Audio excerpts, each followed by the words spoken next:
Welcome back to nursing Pathsala. Hello my dear students, কেমন আছো তোমরা? নার্সিং ফাউন্ডেশন সাবজেক্টটা তোমাদের কমপ্লিট হয়েছে তো? আমরা কিন্তু এই সাবজেক্টটা কমপ্লিট করে ফেলেছি এবং এই সাবজেক্টের উপরে যে ফ্রি মক টেস্ট ছিল সেটাও সাকসেসফুলি কমপ্লিট হয়ে গেছে। এবং এই এক্সামের রেজাল্ট সম্পর্কে তোমাদের 2-3টি ইনফরমেশন আমি দিতে চাই। তো এই যে এক্সামটা হয়েছিল সেখানে টোটাল অ্যারাউন্ড 430 স্টুডেন্টস এক্সামে অ্যাটেন্ড করেছিল এবং যার মধ্যে 347 স্টুডেন্টস কোশ্চেনের অ্যান্সার টোটালটা মানে এক্সামটা কমপ্লিট করে সাবমিট করতে পেরেছে, যেটার নাম্বার হচ্ছে 347। এবং এক্সাম পোর্টালে আমরা টোটাল অ্যারাউন্ড 436 নাম পেয়েছি। তো এই যে 347 স্টুডেন্টস এক্সাম কমপ্লিট করেছে, যার মধ্যে 50% স্কোর মানে 50-এর ওপরে স্কোর আমরা পেয়েছি 251 স্টুডেন্টসের, এবং 60%-এর ওপরে স্কোর রয়েছে অ্যারাউন্ড 174। তাহলে বুঝতেই পারছো কম্পিটিশন কতটা বেশি রয়েছে। এবং সেখানে দেখো যে ফার্স্ট র্যাঙ্ক হয়েছে রবিন পাল, তার স্কোর রয়েছে 97.5। সেকেন্ড রয়েছে পাপিয়া মাল এবং বর্ষা সিংহ মহাপাত্র, এদের স্কোর রয়েছে 96.25। এবং থার্ড রয়েছে সুপ্রভা, যার স্কোর রয়েছে 94। এবং তারপরে 93.75 পেয়েছি আমরা, 92.5 পেয়েছি চারজনকে। এই নিয়ে মাত্র 10 র্যাঙ্ক অবধি আমি তোমাদের কাছে এখানে নামসহ শেয়ার করলাম। এছাড়াও তোমাদের রেজাল্ট আমি তোমাদের কমিউনিটি গ্রুপে দিয়ে দিয়েছি, সেখান থেকে তোমরা নিশ্চয়ই দেখে নিয়েছো। এর সাথে সাথে আমরা এক্সামের কোশ্চেন পেপারও তোমাদের সাথে শেয়ার করে দিয়েছি। এবং এই যে পরীক্ষা হয়েছিল সেই পরীক্ষাতে তোমাদের কয়েকটা অ্যান্সার শিট আমি অ্যানালিসিস করেছি, যেখান থেকে যে কয়েকটা অ্যান্সার আমরা দেখেছি যে বারবার রিপিটেডলি তোমরা ভুল করেছো, সেরকমই কিছু কোশ্চেন আজকে তোমাদের সাথে আমি ডিসকাস করব আজকের এই ভিডিওতে। তো চলো শুরু করি। ফার্স্ট কোশ্চেন দেখে নাও। A client complaints of pain at the site of an intravenous infusion. একটা আইভি ইনফিউশনের যে সাইট বা আইভি চ্যানেলের যে সাইট, সেই জায়গাতে পেন পেশেন্ট কমপ্লেন করছে। The nurse assesses the site and determines that the client has develop phlebitis. তাহলে ওই জায়গাতে নার্স অ্যাসেস করে দেখলো যে ফ্লেবাইটিস ডেভেলপ করেছে। Which action does the nurse avoid in the care of this client.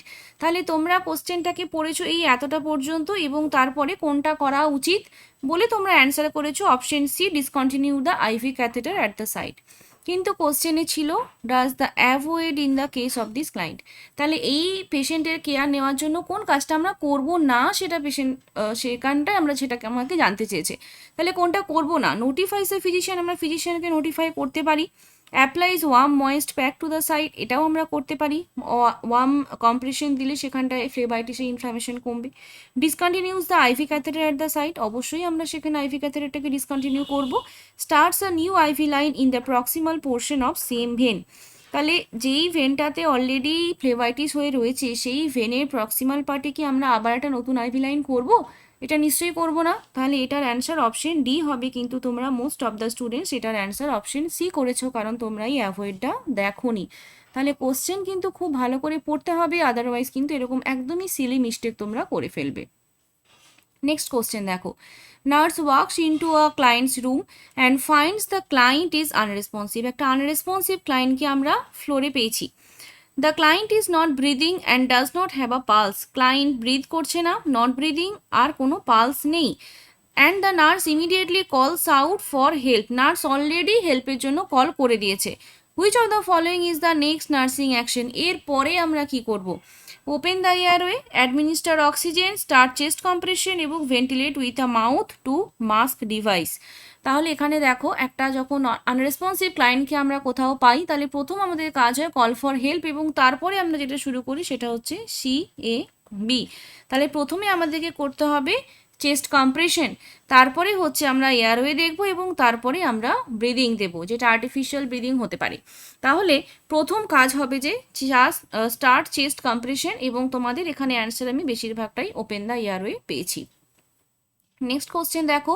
Which of the following patterns of respiration is seen in patients admitted with injury to the medulla oblongata. এই কোশ্চেনটা আমি already তোমাদের সাথে discuss করেছিলাম। Different types of breathing, যেমন birds respiration, Cheyne Stokes respiration, Kussmaul respiration, এই রেসপিরেশনগুলো কীরকমভাবে হয় এবং তার প্যাটার্ন কীরকম সেটা অলরেডি তোমাদের সাথে আমি ডিসকাস করেছি। তাহলে এই কোশ্চেনটা কিন্তু ভুল হওয়ার কথা ছিল না। তাহলে মেডুলা অবলঙ্গাটাতে যখন কোনো ইনজুরি হচ্ছে, তো সেক্ষেত্রে আমরা বায়ার্স রেসপিরেশন পেয়ে থাকি। এরপর দেখো, gradual decrease of body temperature after death. After ডেথের পরে যে বডি টেম্পারেচারটা লস হয় সেটাকে আমরা কি বলি? এই কোশ্চেনটাও তোমাদের সাথে আমি ডিসকাস করেছি। তাহলে তোমরা নিশ্চয়ই আমার 1 2 3 4 চারটে পার্টের ভিডিও দেখা কমপ্লিট করোনি, তার আগেই এক্সাম দিয়েছো। তাহলে তোমাদের জন্য যে আমি এই ভিডিওগুলো নিয়ে আসছি, তোমরা যদি এগুলো না দেখো তাহলে কি করে তোমাদের পড়াশোনা কমপ্লিট হবে বলো তো? আচ্ছা, এটা দেখো তাহলে বডি টেম্পারেচার গ্র্যাজুয়ালি যে ডিক্রিজ করছে আফটার ডেথ, সেটাকে আমরা কি বলবো? এটাকে আমরা অ্যালগার মর্টিস বলি। আর এছাড়াও আমাদের একটা রাইগার মর্টিস হয়, যেখানটায় হচ্ছে যে আমরা ওই ইয়ে হয় না, যে পেশেন্টের যে মাসেল স্টিফনেস হয়, তো সেই স্টিফেনিংটাকে আমরা রাইগার মর্টিস বলে থাকি। ঠিক আছে, রাইগার মর্টিস হয়, অ্যালগার মর্টিস হয়, এটা হয় লাইভার mortis.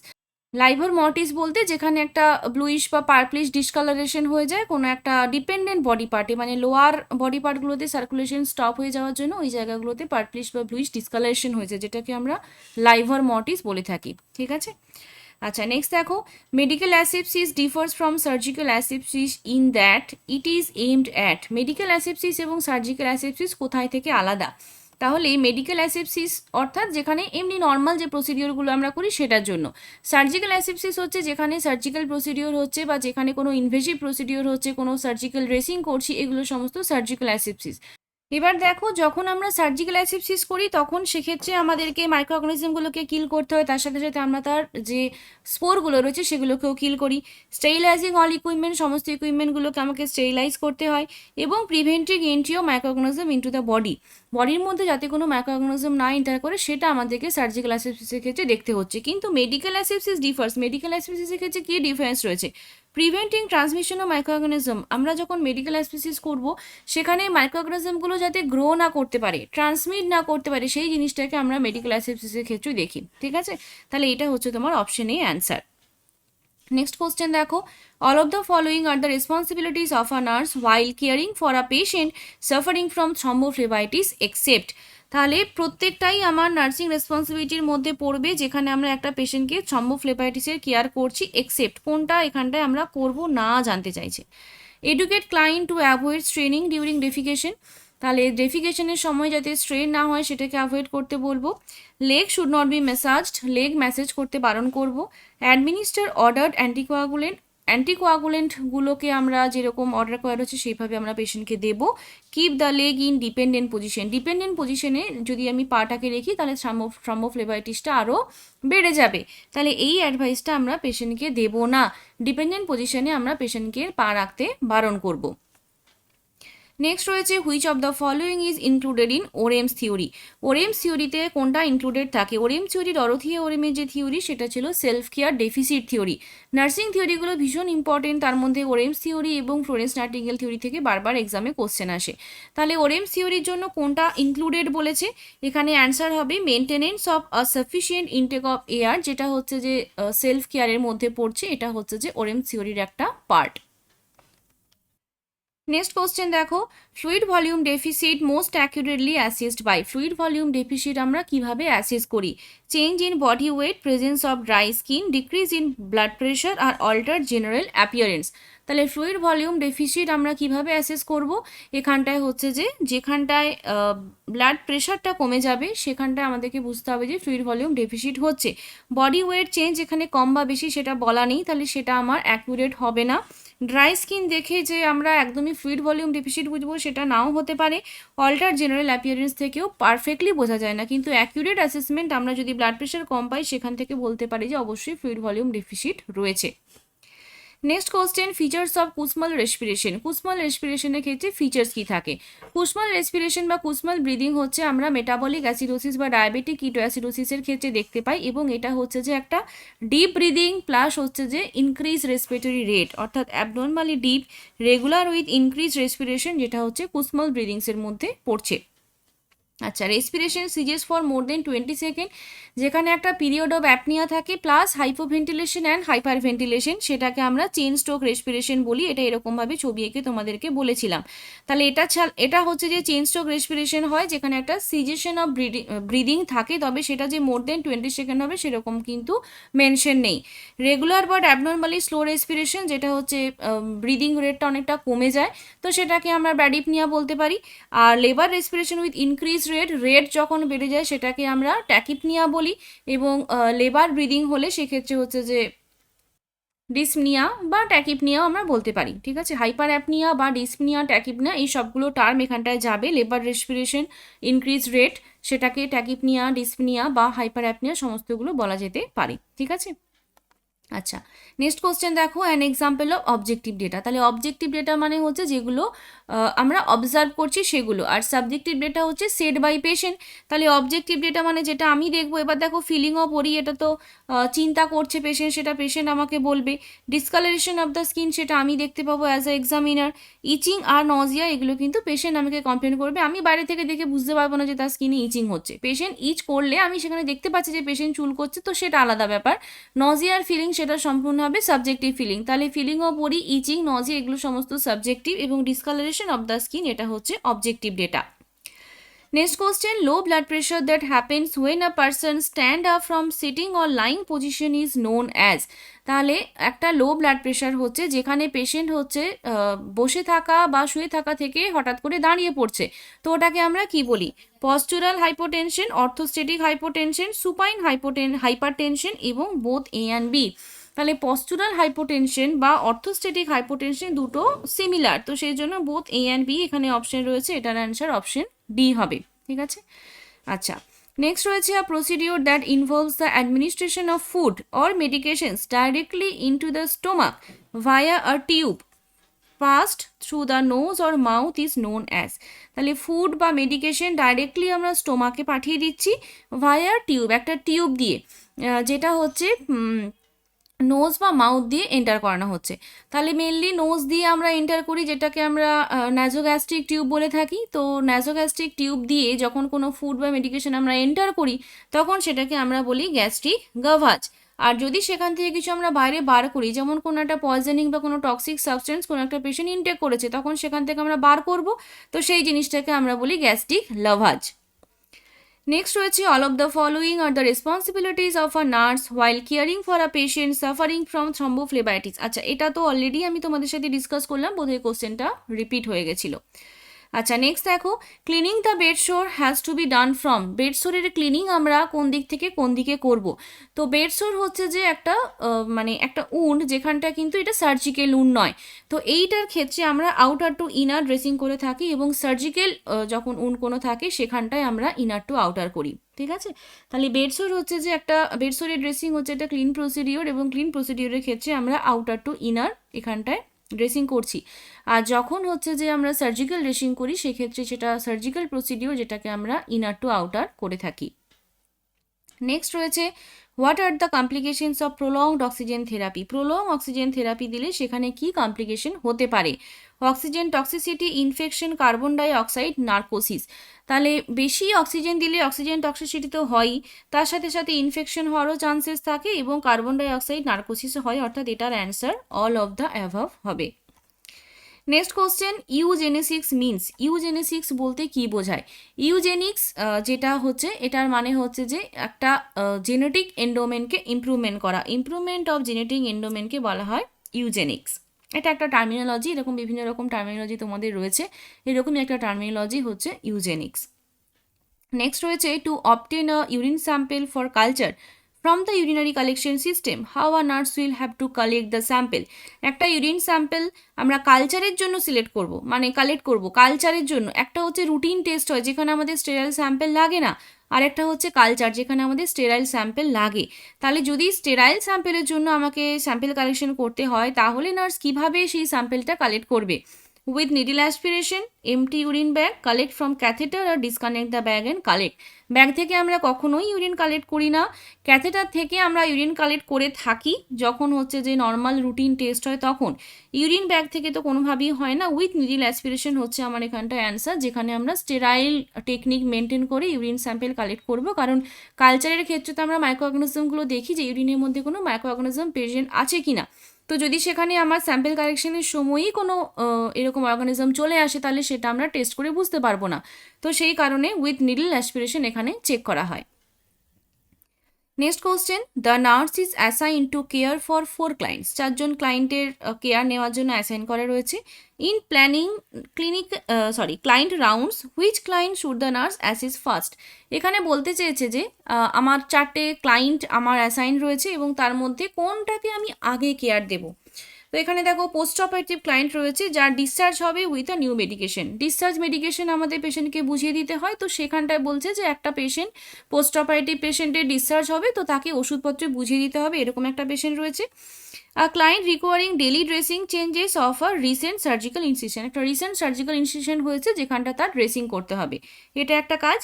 A client scheduled for a chest x-ray after insertion of a nasogastric tube, একটা nasogastric tube insertion হয়েছে, তো সেটার পজিশন ঠিক আছে কিনা সেটা দেখার জন্য একটা চেস্ট এক্সরে করতে হবে।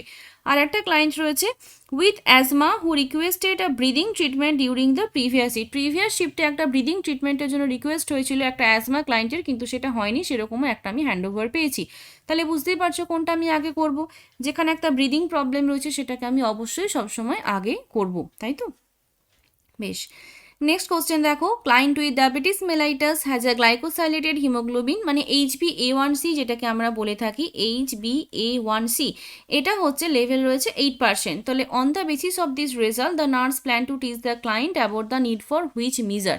তাহলে এখানে আমাকে জানতে হবে যে এই যে গ্লাইকোসাইলেটেড হিমোগ্লোবিন A1c এটা নর্মাল ভ্যালু কত, তাহলে যদি আমি দেখি যে কম বা বেশি রয়েছে তবে আমি সেটাকে বলতে পারবো। তাহলে নর্মালি যে ভ্যালু থাকে সেটা হচ্ছে যে 5.7 মধ্যে থাকে বা 5-5.5 মধ্যে থাকে, এরকমটা যদি হয় তাহলে সেটা হচ্ছে যে নর্মাল। তাহলে এখানে দেখো আমি পেশেন্টের এখানে লেভেল পাচ্ছি 8%, তাহলে সেটা কিন্তু ডায়াবেটিক বা ডায়াবেটিসের যে মাত্রা সেটা অনেকটা বেশি রয়েছে। তাহলে এরকম পেশেন্ট যার হাইপারগ্লাইসেমিয়া রয়েছে তাকে আমি কি অর্ডার দেব? Avoid infection, taking inadequate fluids, preventing and recognising hypoglycaemia, preventing and recognising hyperglycaemia. তাহলে এখানে আমাকে পেশেন্টকে কী বোঝাতে হবে, যাতে হাইপারগ্লাইসেমিয়াটা সে প্রিভেন্ট করতে পারে এবং রেকগনাইজ করতে পারে, তাই তো? Next, 22-year-old patient with high-grade fever is admitted. The nurse records a temperature of 40 degrees centigrade, pulse of 120 beats per minute, and respiration of 28 beats per minute. What is the priority nursing action? তাহলে এখানে আমরা একটা patient পেয়েছি যার high grade fever রয়েছে এবং তার temperature আমরা রেকর্ড করছি 40 ডিগ্রি সেন্টিগ্রেড, পালস রয়েছে 120 বিটস, যেটা কিন্তু নর্মালের থেকে অনেকটা বেশি, টেম্পারেচারটাও বেশি, রেসপিরেটরি রেট 28, সেটাও অনেকটাই বেশি। তাহলে প্রায়োরিটি নার্সিং অ্যাকশন আমার কী হবে? অ্যান্টিপাইরেটিক্স দেবো, টেপিড স্পঞ্জিং দেবো, ফ্লুইড ইনটেক ইনক্রিজ করবো, নাকি ফিজিশিয়ান ইমিডিয়েটলি নোটিফাই করব?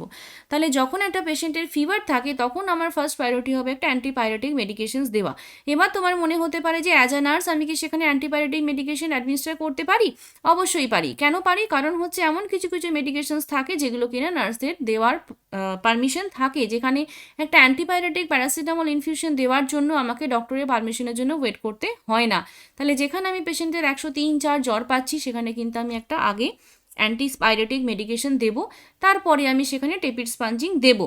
কিন্তু একদম প্রথমে আমি যদি শুধু টেপিড স্পঞ্জিং দিই সেক্ষেত্রে কিন্তু সেক্ষেত্রে হঠাৎ করেই টেম্পারেচারটা ফল করবে না, এবং এই যে হাই টেম্পারেচার এটা যদি পারসিস্ট করে তাহলে সেক্ষেত্রে পেশেন্টের কনভালসেন্ট হওয়ার বা সিজার হওয়ার একটা সম্ভাবনা থাকে।